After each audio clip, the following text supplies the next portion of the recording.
Безвизовый режим с ЕС для украинцев может вступить в силу уже в начале лета.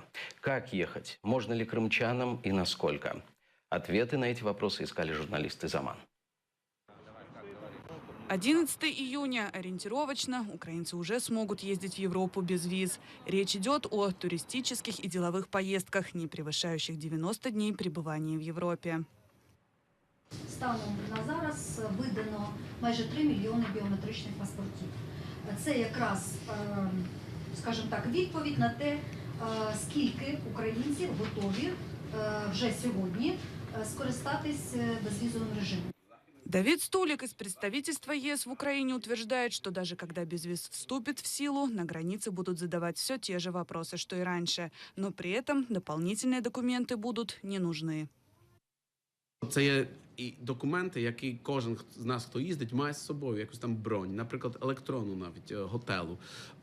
Може показати запрошення на певні там ярмарки для бізнесу, або на фестивалі. Хтось їде там на якісь спортивні події, покаже квиток. Так що не треба буде з собою возити всі ці різні довідки про стан банківського рахунку, чи про те, що ви маєте певну нерухомість, підтвердження від вашого роботодавця, що ви десь там працюєте. Це не буде потрібно. Чтобы воспользоваться визовой либерализацией, нужно будет получить биометрический загранпаспорт. Владельцы загранпаспортов старого образца также смогут путешествовать. Однако для этого им нужно будет продолжать получать визы. Визы, которые были выданы до безвиза, также будут оставаться действительными. Сложнее обстоят дела с украинцами, которые проживают в Крыму. Евросоюз не признает паспорта, которые были выданы Россией после аннексии в Крыму.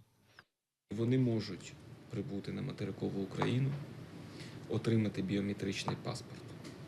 Це можливо. Для багатьох українців, що мешкають там, виїзд за межі Криму, виїзд з українським паспортом все ж таки ставить під загрозу, в першу чергу, його політичний статус як громадянина. Але зараз їм є дана можливість. Або ви їздите з російськими паспортами, звертаєтеся за візами в Україні, платите 60 євро, або у вас є паспорт украинского громадянина, биометричный, и ездите без виз.